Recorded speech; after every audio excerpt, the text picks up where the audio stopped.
మనం లాస్ట్ వీడియోలో national income కంప్యూటేషన్కి United nations ఇచ్చినటువంటి అకౌంటింగ్ ఫ్రేమ్వర్క్, రైట్, అలాగే ఇండియాలో ఎవరు కంప్యూట్ చేస్తారు, రైట్, అలాగే రీజనల్ అకౌంట్స్ అంటే స్టేట్ వైడ్గా ఎలా క్యాలిక్యులేట్ చేస్తారు, రైట్, బేస్ ఇయర్ ఎలా మార్చుకున్నాము, ఇవన్నీ కూడా చెప్పుకున్నాం.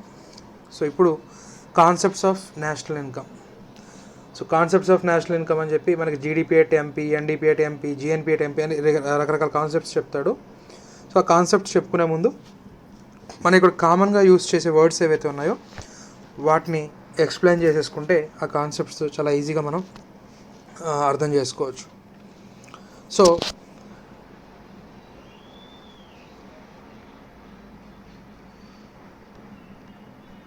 Gross domestic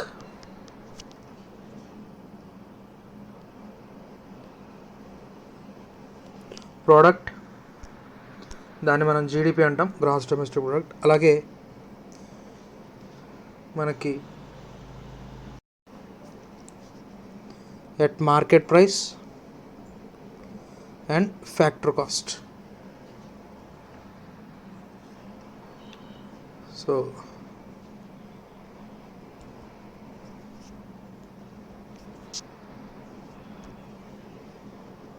market price, right. So gross నుంచి నెట్ అరైవ్ అవుతాం,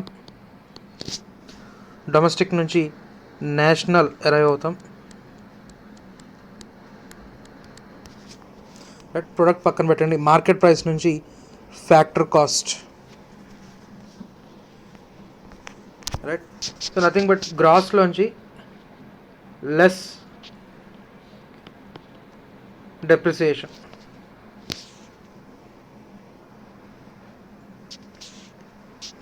సో గ్రాస్ నుంచి నెట్ అరైవ్ అవ్వాలి అంటే కనుక డిప్రిసియేషన్ లెస్ చేస్తాము.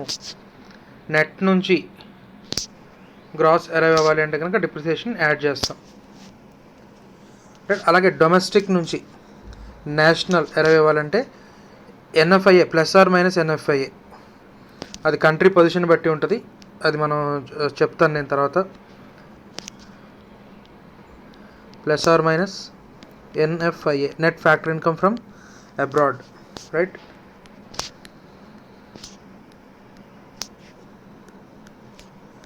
Plus or minus, right. So market price నుంచి ఫ్యాక్టరీ కాస్ట్ అరైవ్ అవ్వాలి అంటే కనుక net indirect taxes. So market నుంచి ఫ్యాక్టరీ కాస్ట్ అరైవ్ అవ్వడానికి నెట్ ఇండైరెక్ట్ కాస్ట్ లెస్ చేస్తాము. ఫ్యాక్టరీ కాస్ట్ నుంచి మార్కెట్ ప్రైస్ అరైవ్ అవ్వడానికి నెట్ ఇండైరెక్ట్ ట్యాక్సెస్ యాడ్ చేస్తాము, రైట్. సరే, ఇప్పుడు ఒక్కొక్క వర్డ్ని ఎక్స్ప్లెయిన్ చేసుకుంటూ వెళ్దాం మనం. డెప్రిసియేషన్ నథింగ్ బట్ మనకి ఎకానమీలో గూడ్స్ని ప్రొడ్యూస్ చేయడానికి క్యాపిటల్ గూడ్స్ని యూజ్ చేస్తాము, రైట్. సో ఆ క్యాపిటల్ గూడ్స్ని యూజ్ చేసినప్పుడు వాటి వేర్ అండ్ టేర్ కానివ్వండి, దానికి సంబంధించిన అలవెన్స్ కానివ్వండి, క్యాపిటల్ అలవెన్స్ కానివ్వండి, right, over a period, right, set చేయాలి. సో కాబట్టి ఏదైతే ఆ క్యాపిటల్ గూడ్స్ యూజ్ చేసామో దానికి సంబంధించిన అలవెన్స్ని అడ్జస్ట్ చేయడానికి డిప్రిసియేషన్ అనేది క్యాలిక్యులేట్ చేస్తాం. ఇది సెంట్రల్ స్టాటిస్టిక్స్ ఆఫీసు మనకి ఏదైతే డివిజన్ ఏదైతే ఉందో మనకి నేషనల్ అకౌంటింగ్ డివిజన్ ఏదైతే ఉందో ఆ national accounting division appropriate calculations చేస్తుంది. ఓకే, టోటల్ గ్రాస్ జీడిపిలోంచి ఎంత మనం డిప్రిసియేషన్ లెస్ చేయాలి అనేది, right, system of national accounts బేస్డ్గా ఆ డిప్రిసియేషన్ అడ్జస్ట్ చేస్తారు. సో గ్రాస్లోంచి డిప్రిసియేషన్ని తీసేస్తే వచ్చేది నెట్, రైట్. అలాగే మనకి డొమెస్టిక్ అండ్ నేషనల్, దీనికి మనకి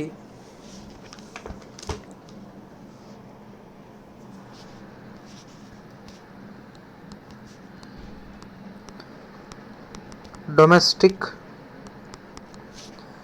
టెరిటరీ.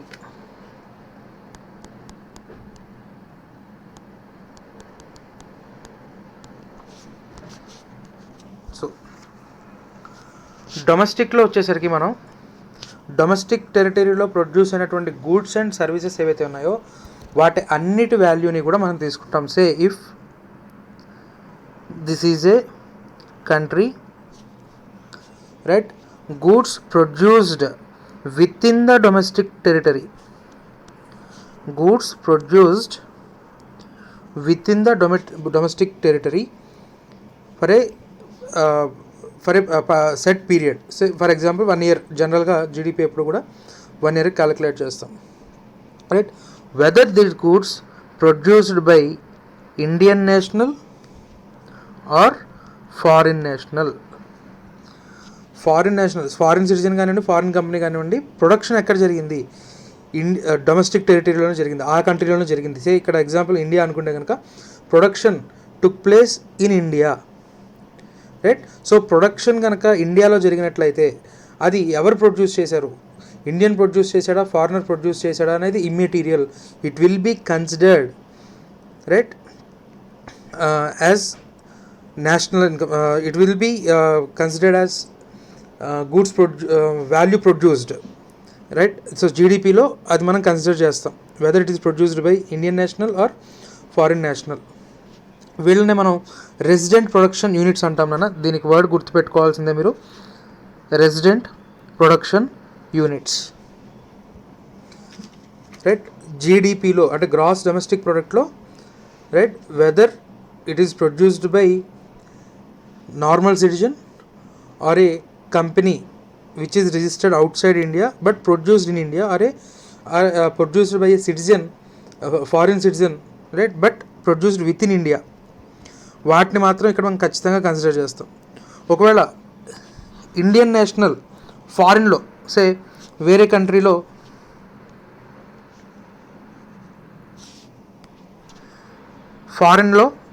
ఇండియన్ నేషనల్ ప్రొడ్యూస్ చేశాడు, అది జీడిపిలో ఇంక్లూడ్ చేయం. It will be not included in GDP, right.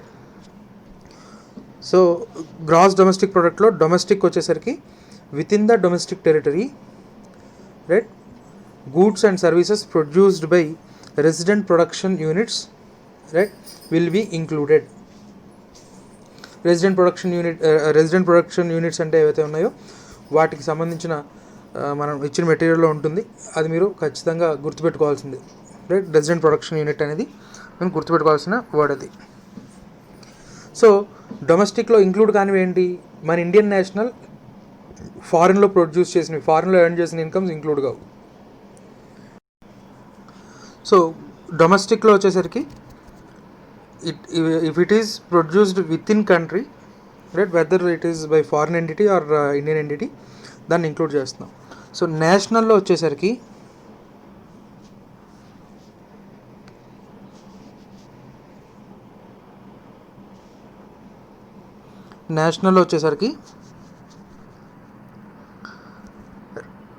Resident or normal citizen ఫారిన్లో ప్రొడ్యూస్ చేసిన మనం నేషనల్లో ఇంక్లూడ్ చేస్తాం నాన్న, right. It will be added. ఏమి కన్సిడర్ చేయము అంటే కనుక ఫారిన్ ఎంటిటీ ఆర్ సిటిజన్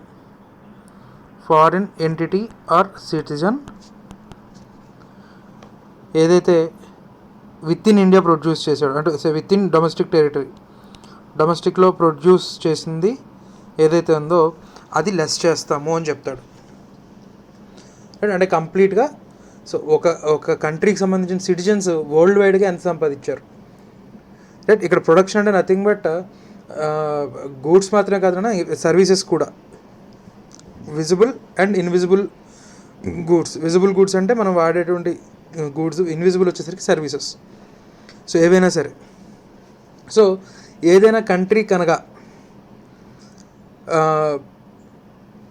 సే ఇక్కడ ఒక మనకి ఇంపార్టెంట్ బిట్ చెప్తాను అన్న.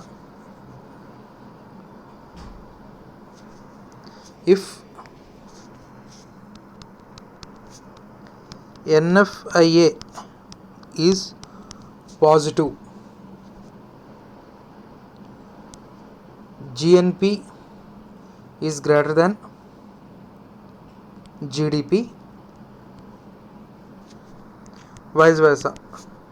If NFIA is negative,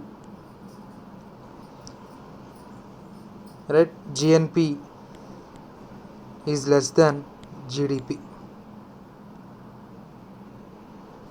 so net foreign income from abroad అంటే నథింగ్ బట్ మన ఇండియన్స్ దుబాయ్కి వెళ్తున్నారు, యూఎస్లో వెళ్తున్నారు, వేరే వేరే కంట్రీస్కి వెళ్ళి వాళ్ళు అక్కడ ఇన్కమ్ సంపాదిస్తున్నారు. ఆ ఇన్కమ్ని ఇండియాకి రెమిట్ చేస్తున్నారు. సో ఆ రెమిట్ చేసే ఇన్కమ్ జీడిపిలో ఇంక్లూడ్ అవ్వదు, కానీ జిఎన్పిలో ఇంక్లూడ్ అవుతుంది. At the same time Vodafone కానివ్వండి, ఎంఐ, మన షియోమి కంపెనీస్ కానివ్వండి, ఇలా ఫారిన్ కంట్రీస్ ఏవైతే ఉన్నాయో అవి ఇండియాలో ప్రొడ్యూస్ చేసిన గూడ్స్ ఏవైతే ఉన్నాయో, రైట్, ఫారిన్ కంట్రీస్ మన ఇండియాలో వచ్చిన సర్వీసెస్, రైట్, ఇండియాలో ప్రొడ్యూస్ చేసి సేల్ చేసిన గూడ్స్ వాల్యూ ఏదైతే ఉందో అది డొమెస్టిక్లో ఇంక్లూడ్ అయింది, కానీ నేషనల్లో ఇంక్లూడ్ అవ్వదు. ఇండియా కండిషన్ కనుక చూసినట్లయితే మన సిటిజన్స్ బయటకు వెళ్ళి సంపాదించి ఇండియాకి పంపించే రెమిటెన్సెస్ సమ్ ఒక 10 రూపీస్ అనుకుంటే, ఫారినర్స్ మన ఇండియాలో ప్రొడక్షన్ చేసి అంటే మన ఇండియాలో గూడ్స్ సేల్ చేసి, రైట్, వాళ్ళు వాళ్ళ కంట్రీకి తీసుకెళ్ళిపోయేది ఎక్కువ, ఒక 20 రూపీస్ అనుకుందాం. So NFIA is negative in our country. Net factor income from abroad is negative in our country. అంటే మన దేశంలో వెల్త్, మనం సంపాదించుకున్న వెల్త్లోంచి, రైట్, ఫారినర్స్ తీసుకెళ్ళిపోతున్నారు. మన దేశంలో గూడ్స్ని ప్రొడ్యూస్ చేసి మనకు అమ్మి ఆ ప్రాఫిట్స్ని వాళ్ళు వాళ్ళ దేశానికి తీసుకెళ్ళిపోతున్నారు. మనం కష్టపడి సంపాదించుకున్న జీడిపి ఏదైతే ఉందో దాంట్లోంచి ఫారినర్స్కి ఎక్కువ లీక్ అయిపోతుంది, వెళ్ళిపోతుంది, రైట్.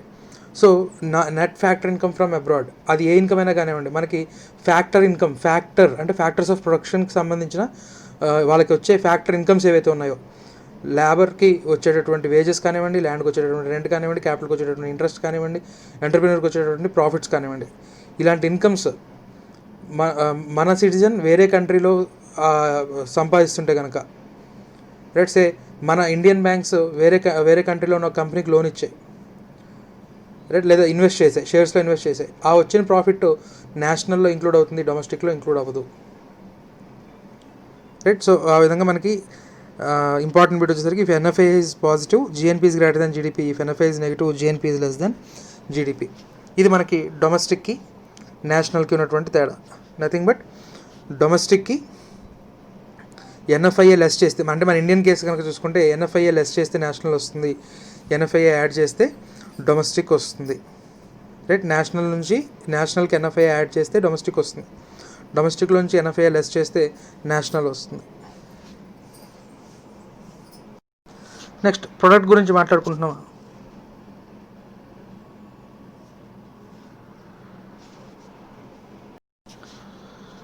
మనం ప్రొడక్ట్ గురించి మాట్లాడుకుంటున్నాం. ప్రొడక్ట్ అంటే పెన్నో పెన్సిలో ఆ ప్రొడక్ట్ కాదు, మనం చిన్నప్పుడు స్కూల్లో నేర్చుకున్నటువంటి ప్రొడక్ట్, మల్టిప్లికేషన్, A/B. సో అవి ఏవైతే ఉన్నాయో అది ఆ ప్రోడక్ట్ గురించి మాట్లాడుకుంటున్నాం. ఇక్కడ మనం ఏం ప్రొడక్ట్ చేస్తున్నాం అంటే ఒక ఎకానమీలో 1 ఇయర్లో, అంటే ఏదైతే రిఫరెన్స్ పీరియడ్ ఏదైతే ఉందో ఆ రిఫరెన్స్ పీరియడ్లో ప్రొడ్యూస్ చేయబడిన tangible goods and intangible goods, వాటిని Q అనుకుంటే, రైట్. Q అనేది నథింగ్ బట్ అవుట్పుట్ అనేది మనం both tangible goods, intangible goods రెండింటి గురించి చూస్తున్నాం. వాటిని వాటి రెస్పెక్ట్ టు ప్రైసెస్తో ప్రొడక్ట్ చేస్తున్నామంట, multiply చేస్తున్నామట,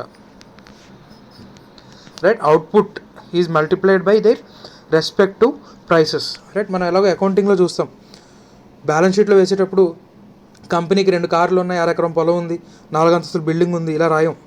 everything is measured in terms of money, right. కాబట్టి సింపుల్గా సేమ్ నేషనల్ అకౌంట్స్కి కూడా అదే రూల్ అప్లై అవుతుంది, right. It should be measured in terms of money, right. దేశంలో ఒక 5,000 టన్నుల ఐరన్ ప్రొడ్యూస్ అయింది, 50,000 బస్తాల సిమెంట్ తయారైంది, రైట్. సో ఇలాగా మనం కౌంట్ చేయం, right. It will be expressed in terms of మనీలో ఎలా వస్తుంది, right. Quantity produced will be multiplied by their respect to prices, product. ఇక్కడ ఆ ప్రోడక్ట్ గురించి మాట్లాడుతున్నాం మనం. అయితే ఈ ప్రైసెస్ తీసుకునేటప్పుడు ఈ ప్రైసెస్ని మనం తీసుకునేటప్పుడు రెండు కాన్సెప్ట్స్లో తీసుకోవచ్చు. Base year prices,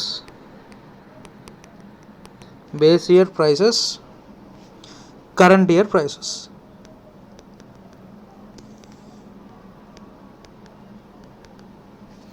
base year prices and current year prices, right. So ఇలా ఎందుకు క్లాసిఫై చేయాల్సి వచ్చింది అంటే కనుక, రైట్, ఒక ఎగ్జాంపుల్ తీసుకుందాం నాన్న. సే నువ్వు మీ తాతగారి దగ్గరికి వెళ్ళి గొప్పలు చెప్తున్నావు. సో తాత, నీ ఫస్ట్ శాలరీ ఎంత, నీకు చదువు అయిపోయిన తర్వాత ఉద్యోగంలో జాయిన్ అయినప్పుడు నీ ఫస్ట్ శాలరీ ఎంత అని చెప్పి గ్రాండ్ ఫాదర్ని అడిగితే ఆయన 100 రూపీస్ పర్ మంత్ అన్నారట. సో నువ్వు గొప్పలు చెప్తున్నావు, రైట్. సే అప్పుడే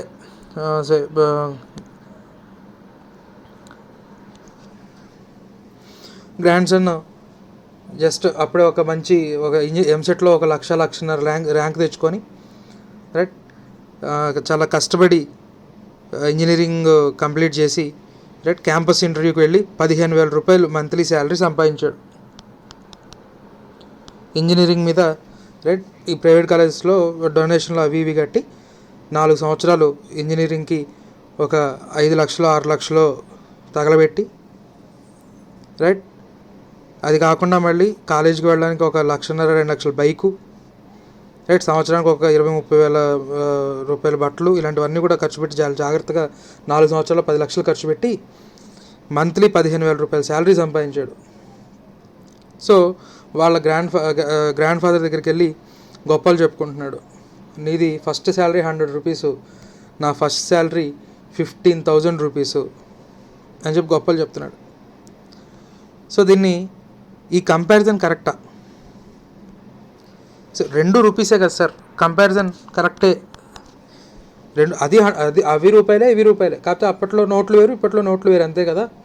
సో కంపేర్ చేసేయచ్చు అన్నామంటే కనుక, రైట్, అది ఒక రేషనల్ మైండెడ్ పర్సన్, రైట్, అట్లా బుర్రలో గుజ్జున్నటువంటి మనిషి దేన్ని అలా కంపేర్ చేయడు. సో ఎందుకంటే అప్పుడున్న ప్రైస్ లెవెల్స్ వేరు, ఇప్పుడున్న ప్రైస్ లెవెల్స్ వేరు, రైట్. ఒకడప్పుడు రూపాయికి ఎకరం కూడా కొన్న రోజులు ఉన్నాయి, రైట్. సో ఆ 100 రూపాయలతో ఇల్లంతా గడిపేసి, రైట్, అలా సంవత్సరం అంతా డబ్బులు పోగేసుకొని 100 రూపాయలు 80 రూపాయలు ఖర్చు పెట్టుకుంటే నెలకి 20 రూపాయలు కనుక సేవ్ చేసుకొని సంవత్సరం ఎండింగ్లో మిగిలిన ఒక 240 రూపాయలు 250 రూపాయలతో ఒక 500 గజాలు 1000 గజాలు స్థలాలు కొన్న రోజులు అవి.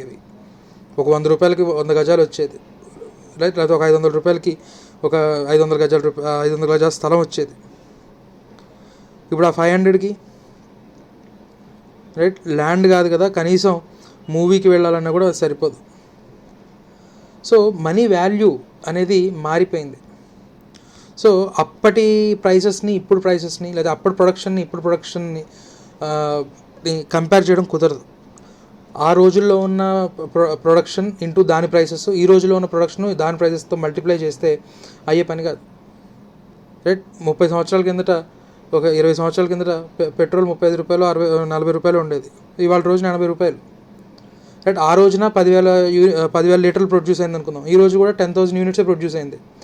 కానీ దాని వాల్యూ రూపీస్లో ఎక్స్ప్రెస్ చేసినప్పుడు డెఫినెట్గా ఇవాళ రోజున, రైట్, ఎక్కువగా ప్రొడ్యూస్ అయినట్టుగానే కనబడుతుంది. కానీ నిజంగా అవుట్పుట్ ఏమైనా పెరిగిందా అంటే, సే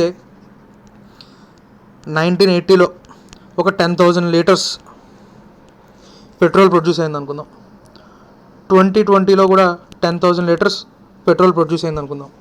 మన ఫార్ములా ఏంటి? Units produced into respective price. Say అప్పట్లో 40 రూపీస్ అనుకుందాం, ఇప్పట్లో 80 రూపీస్ అనుకుందాం.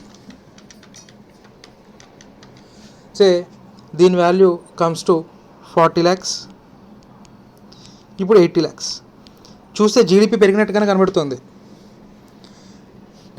ఓన్లీ పెట్రోల్ ప్రొడ్యూస్ చేసాం అనుకుందాం కాసేపు. సో 1980లో జీడిపి 40 lakhs, ఇప్పుడేమో జీడిపి 80 lakhs. జీడిపి పెరిగినట్టే కనబడుతుంది.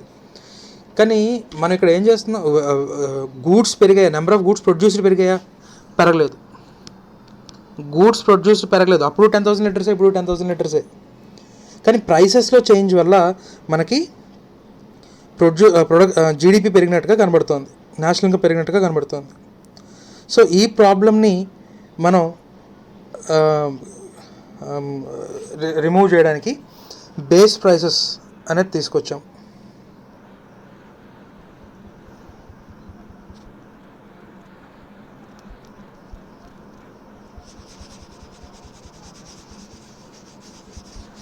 బేస్ ఇయర్ ప్రైసెస్ సే మన బేస్ ఇయర్ ఏమని చెప్పుకున్నాం నాన్న, revise to our base year is revise to 2011-12.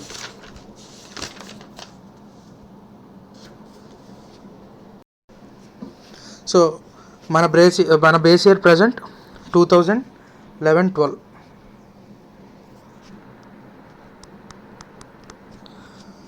So 2020లో మనం నేషనల్ ఇన్కమ్ జీడిపి క్యాలిక్యులేట్ చేసేటప్పుడు అవుట్పుట్ ఆఫ్ అంటే క్వాంటిటీ ఆఫ్ 2020 అంటే 2020లో ప్రొడ్యూస్ అయిన క్వాంటిటీని ప్రైసెస్ ఆఫ్ 2011-12తో మల్టిప్లై చేస్తే అది GDP calculated base year prices or real GDP అంటాం. If the GDP is calculated at base prices, it is known as real GDP. Right? If the GDP is calculated at current prices, and nothing but current year production is multiplied with current year prices, then it is known as nominal GDP. Right? So దీన్ని ఇంకొంచెం మనం ఈజీగా గుర్తుపెట్టుకునేలాగా షార్ట్కట్లో ఇక్కడ రాస్తాను నాన్న.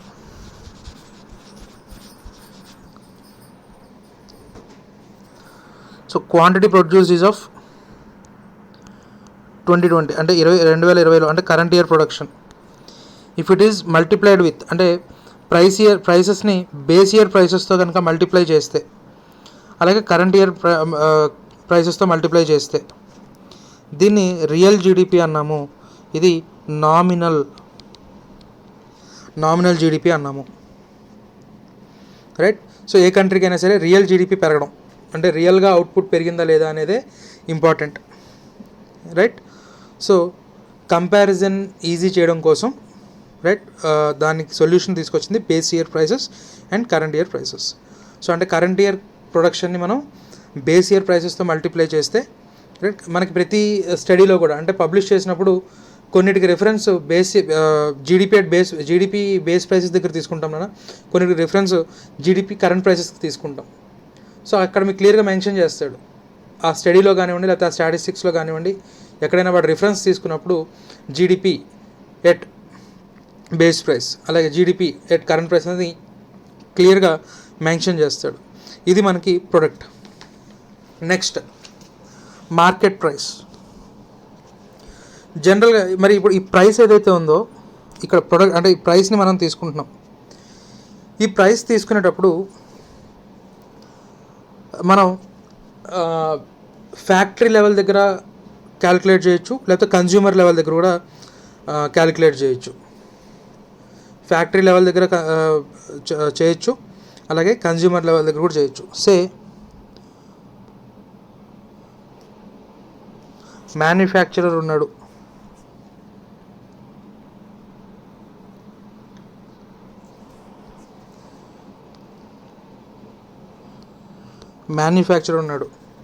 So మ్యానుఫ్యాక్చరర్కి factory gate దగ్గర right వాడికి ఉండేది కాస్ట్ అనుకుందాం. ఫ్యాక్టరీ గేట్ దగ్గర ఏదైతే ఉందో అది కాస్ట్. కన్జ్యూమర్ దగ్గరికి వెళ్ళేసరికి దానికి ఇండైరెక్ట్ ట్యాక్సెస్ జిఎస్టీ యాడ్ అవుతుంది. రైట్? అలాగే సే మనకి సిలిండర్ ఉంది. సో సిలిండర్ జనరల్గా ఒక సిలిండర్ కాస్ట్ 1000 రూపీస్, కానీ హౌస్ హోల్డ్స్కి దాన్ని 600 రూపీస్కే ఇస్తున్నారు.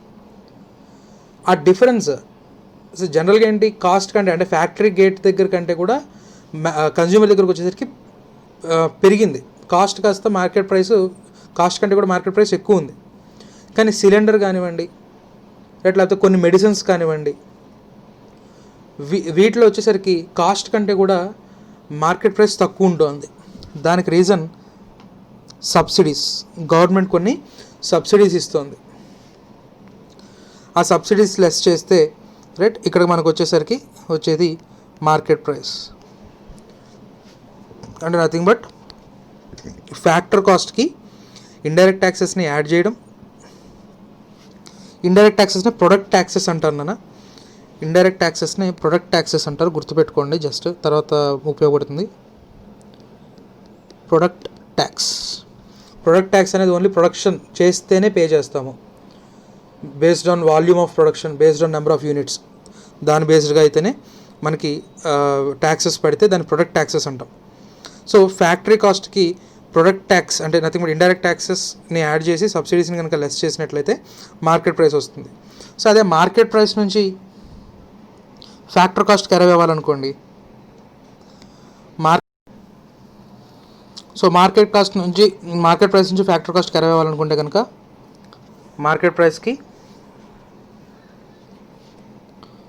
సబ్సిడీ యాడ్ చేస్తాము minus indirect tax is equal to factor cost, right. So ఈ పర్టికులర్ పార్ట్ ఏదైతే ఉందో దీన్ని నెట్ ఇండైరెక్ట్ ట్యాక్సెస్ అన్నాం నాన్న.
సో మనం ప్రీవియస్ వీడియోలో gross domestic market price, factory cost, product అంటే ఏంటి, బేస్ ఇయర్ అంటే జీడిపి ఎట్ కాన్స్టాంట్ ప్రైసెస్ అంటే ఏంటి, అలాగే GDP at current year prices అంటే ఏంటి, రైట్, ఇవన్నీ చూసాం.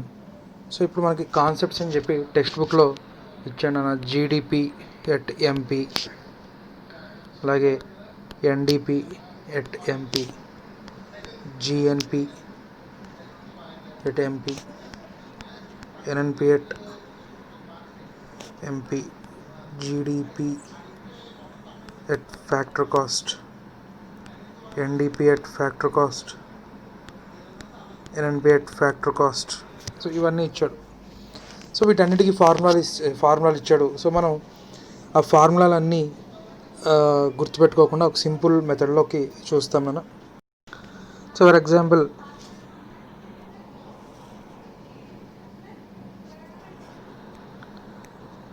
జీడిపి ఎంపీ నుంచి మనకు కావాల్సింది ఎన్ఎన్పి ఎంపీ అనుకోండి. సో జిఎన్ అయింది, అది ఫస్ట్ అడ్జస్ట్మెంట్ చేయాలి. డిఎన్ అయింది, అది సెకండ్ అడ్జస్ట్మెంట్ చేయాలి. ఎంపీగానే ఉంది. సో ఎంపీకి మనం అడ్జస్ట్మెంట్ చేయాల్సిన అవసరం లేదు. సో మనకు ఆల్రెడీ తెలుసు గ్రాస్ నెట్ అవ్వాలి అంటే కనుక డెప్రిసియేషన్ లెస్ చేయాలి, రైట్. అలాగే డొమెస్టిక్ నేషనల్ అవ్వాలి అంటే కనుక so for example net factor income మనకి పాజిటివ్ అనుకుంటే, అంటే మన రెసిడెంట్ యూనిట్స్ వేరే కంట్రీస్లో సంపాదించింది ఎక్కువ, ఫారిన్ ఎంటిటీస్ మన ఎకానమీలో సంపాదించింది దానికంటే కూడా మన రెసిడెంట్ యూనిట్సే ఫారిన్ ఎంటిటీస్లో ఎక్కువ సంపాదించారు అనుకుంటే కనుక యాడ్ ఎన్ఎఫ్ఐ. మన టెక్స్ట్ బుక్లో ఈ నోట్ తీసుకున్నాను, కానీ ఇండియా కాంటెక్స్ట్కి వచ్చేసరికి ఎన్ఎఫ్ఐ నెగిటివ్ ఉంటుంది. సో జీడిపి మైనస్ ఎన్ఎఫ్ఐ చేయాల్సి వస్తుంది, కానీ టెక్స్ట్ బుక్ ఫార్ములాస్ చెప్తున్నాను. So GDP MP minus depreciation plus NFI is equal to NNP at market price, right. Say in case ఇదే కేసులో మనకి ఎన్ఎన్పి ఎట్ ఫ్యాక్టర్ కాస్ట్ కావాలి. So NNP at factor cost is nothing but national income. So simply GDP at market price minus depreciation plus NFIA minus net indirect taxes. So ఇక్కడ ఈ కేసులో ఎంపీఎఫ్సి అయింది. So ఇది third adjustment అవుతుంది. So ఈ విధంగా ఏది ఎటు ఇచ్చినా సరే మనం ఈ బేసిక్ ఇది గుర్తుపెట్టుకుంటే కనుక మనం ఏ ఫార్ములా అయినా సరే యూజ్ చేయొచ్చు. అయితే మనకి different production different computation methods ఉన్నాయి. Income method, expenditure method, right, అలాగే ఆరిజిన్ మెథడ్, లేకపోతే వాల్యూ యాడెడ్ మెథడ్ అని 3 రకాల మెథడ్స్ ఉన్నాయి. సో ఆ 3 మెథడ్స్ చెప్పుకున్న తర్వాత మనం ఇంకొన్ని ఫార్ములాస్, అంటే ఇవి బేసిక్ ఫార్ములాస్, ఇప్పుడు ఇక్కడ మనం ఏవైతే చెప్పుకున్నామో ఇవి బేసిక్ ఫార్ములాస్. ఆ 3 మెథడ్స్ తెలిసిన తర్వాత లాస్ట్లో మళ్ళీ నేను సమరీ చెప్తాను. లాస్ట్లో నేను సమరీ చెప్తాను. ఆ సమరీలో బేసిక్ డెఫినేషన్స్ కాకుండా కొంచెం అడ్వాన్స్డ్ ఫార్ములాస్, అలాగే summary of inclusions and exclusions, national ఇన్కంలో ఏమేమి ఇంక్లూడ్ చేయాలి, ఏమేమి ఎక్స్క్లూడ్ చేయాలి అనేది ఆ సమరీ ఒకటి మనం ఆ మెథడ్స్ ఆఫ్ కంప్యూటేషన్ అయిపోయిన తర్వాత డిస్కస్. సో ఇప్పుడు చెప్పుకున్నట్టు మనకి నేషనల్ ఇన్కమ్ అనేది nothing but NNP at factor cost ఏదైతే ఉందో దీన్ని నేషనల్ ఇన్కమ్ అని చెప్తున్నాం. సో నేషనల్ ఇన్కమ్ తర్వాత per capita income.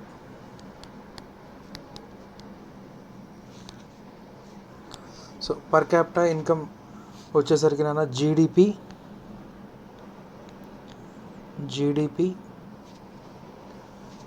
At market price which is adjusted for inflation adjust చేసిన తర్వాత డివైడెడ్ బై పాపులేషన్ వేస్తే మనకు వచ్చేది per capita income. Next personal income నాన్న.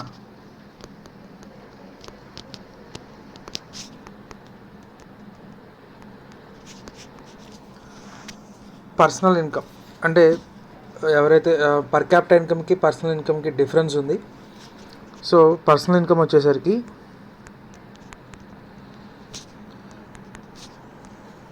NNP, so national income NNP at factor cost plus income received but not earned minus income earned but not received అని చెప్తాడు. So NNP at factor cost, national income అంటే NNP at factor cost. So NNP at factor కాస్ట్లో తర్వాత మనం చెప్పుకునేటప్పుడు exclusion ఇంక్లూజన్స్లోనైనా factor payments, only factor payments include అయి ఉంటాయి, ఫ్యాక్టర్ పేమెంట్స్ మాత్రమే ఇంక్లూడ్ అయి ఉంటాయి. దీంట్లో ఎక్స్క్లూడ్ వచ్చేసరికి ట్రాన్స్ఫర్ పేమెంట్స్, అంటే which are received by public but they are not earned. అవి ఫ్యాక్టర్ పేమెంట్స్ కాదు. గవర్నమెంట్ ఇచ్చే పెన్షన్స్ కానివ్వండి, మనకి మెరిట్ స్కాలర్షిప్స్ కానివ్వండి, ఇన్సూరెన్స్ కంపెనీ ఇచ్చే కాంపెన్సేషన్స్ కానివ్వండి, ఇలాంటివన్నీ కూడా transfer payments. They are not earned by the public. వాళ్ళు కష్టపడి సంపాదించి, అంటే వాళ్ళు ఫ్యాక్టర్ పేమెంట్స్ ద్వారా పొందలేదు, ల్యాండ్, లేబర్, క్యాపిటల్, ఎంటర్ప్రెన్యూర్ ఈ రూపంలో సంపాదించలేదు. సో ట్రాన్స్ఫర్ పేమెంట్స్ ఎక్స్క్లూడ్ అవుతాయి నేషనల్ ఇన్కంలో. పర్సనల్ ఇన్కంలో but that income is received by the persons.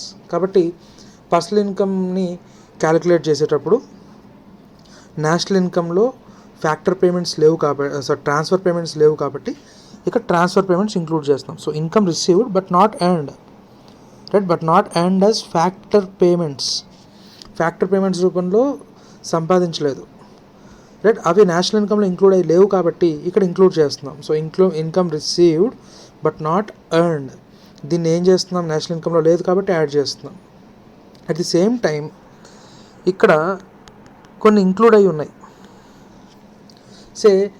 Salary, నీకు ఏదో ఉద్యోగం వచ్చింది, జాబ్ వచ్చినప్పుడు జాబ్ ఆఫర్లో నీ శాలరీ 20,000 అన్నారు నాన్న, కానీ నీకు పడిన నెట్ పేమెంట్ అరౌండ్ 18,000 పడింది.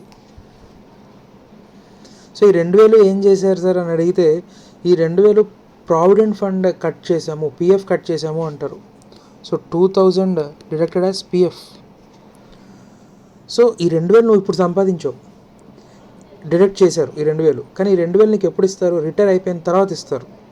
Right, they are earned but not received in the period of computation of national income. Right, నీ చేతికి ఆ 2000 నీ చేతికి రాలేదు, కానీ ఆ 2000 నేషనల్ ఇన్కంలో ఇంక్లూడ్ అయి ఉంది. రైట్, నీ చేతికి రానటువంటి 2000 ప్రావిడెంట్ ఫండ్కి కాంట్రిబ్యూషన్ ఏదైతే ఉందో ఆ 2000 నేషనల్ ఇన్కంలో ఇంక్లూడ్ అయి ఉంది, కానీ యాజ్ ఏ పర్సన్ అది నువ్వు ఇప్పుడు రిసీవ్ చేసుకోలేదు. కాబట్టి అలాంటి పేమెంట్స్ ఏమైనా ఉంటే వాటిని లెస్ చేస్తున్నాము. Income earned but not received, like examples like provident fund, ఇలాంటి వాటిని లెస్ చేస్తే మనకు వచ్చేది పర్సనల్ ఇన్కమ్ అని చెప్తున్నాడు. నెక్స్ట్ కాన్సెప్ట్ వచ్చేసరికి disposable income.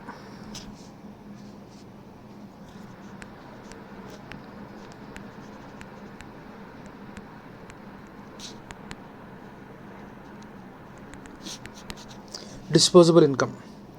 So what is the amount that is available in the hands of people to spend అనేది చూస్తే మనకి డిస్పోజబుల్ ఇన్కమ్ అని చెప్తాం. రైట్, సో ప్రజల చేతుల్లో డబ్బు ఎంత మిగిలింది ఖర్చు పెట్టడానికి అనేది కనుక చూస్తే దాన్ని మనం డిస్పోజబుల్ ఇన్కమ్ అంటాం. సో డిస్పోజబుల్ ఇన్కమ్ పెరిగింది అనుకోండి ప్రజల చేతుల్లో, రైట్, అంటే మనం డిమాండ్ అండ్ సప్లైలో ఫౌండేషన్లో చూసాం, ఇన్కమ్ పెరిగినట్లయితే డిమాండ్ పెరుగుతుంది అని. So nothing but disposable income ఎప్పుడైతే పెరిగిందో పబ్లిక్ ఎక్కువ కొనడం మొదలు పెడుతుంటారు, డిమాండ్ పెరుగుతుంది. డిమాండ్ పెరిగితే ఆటోమేటిక్గా ప్రైసెస్, డిమాండ్కి తగ్గ సప్లై పెరగకపోతే కనుక షార్ట్ టర్మ్లో ప్రైసెస్ పెరుగుతాయి. సో నథింగ్ బట్ ఇన్ఫ్లేషన్ పెరుగుతుంది. సో అందుకే గవర్నమెంట్ ఎప్పుడు ఇన్ఫ్లేషన్ పెరిగినా కూడా డైరెక్ట్ ట్యాక్సెస్ని పెంచడం, లేకపోతే జిఎస్టీ రేట్లని పెంచడం, వీటి ద్వారా ఏమవుతుంది, జిఎస్టీ పక్కన పెట్టండి, డైరెక్ట్ ట్యాక్సెస్ని పెంచడం కానివ్వండి, ఇలాంటివి చేసినప్పుడు ప్రజల చేతిలో డబ్బులు తక్కువ మిగులుతాయి, డిస్పోజబుల్ ఇన్కమ్ తగ్గుతుంది. డిస్పోజబుల్ ఇన్కమ్ తగ్గినప్పుడు డిమాండ్ తగ్గుతుంది. రైట్, డిమాండ్ తగ్గినప్పుడు ప్రైసెస్ కూల్ డౌన్ అవుతాయి. So disposable income is nothing but the amount available for consumption. Right, వాడు కన్జ్యూమ్ చేసుకోవచ్చు, కన్జ్యూమ్ కొంత చేసుకొని మిగిలిన సేవింగ్స్ కూడా చేసుకోవచ్చు. రైట్, సో ఇది అరైవ్ అవ్వడానికి మనకి ఫార్ములా నాన్న పర్సనల్ ఇన్కమ్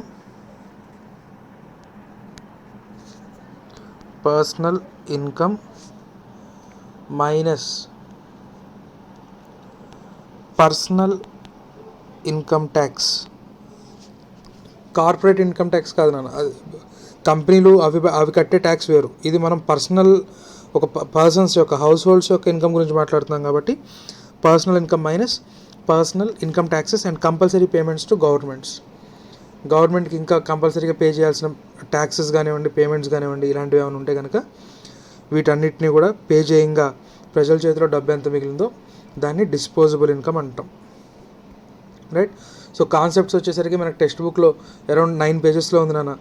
రైట్, కాకపోతే వాటన్నిటిని ఏంటంటే నా దగ్గర జీడిపిఎంపి, అలాగే జిఎన్పిఎంపి, అలాగే ఎన్ఎన్పిఎంపి, ఎన్ఎన్పిఎఫ్సి, ఇలా వీటి ప్రతి దాన్ని ఎక్స్ప్లెయిన్ చేసుకుంటూ వస్తున్నాడు. సో మనం వాటిని ఫార్ములాలుగా ఎలా మార్చాలనేది చాలా సింపుల్ మెథడ్లో చూసాం. దానికి సంబంధించిన అడ్వాన్స్డ్ ఫార్ములాస్ మళ్ళీ మనం లాస్ట్లో సమ్మరీలో చెప్పుకుంటాము. మెథడ్స్ ఆఫ్ కంప్యూటేషన్ అయిపోయిన తర్వాత దాంట్లో సమ్మరీలో చెప్తానని చెప్పాను. రైట్, అలాగే ఇంక్లూజన్స్ అండ్ ఎక్స్క్లూజన్స్ కూడా.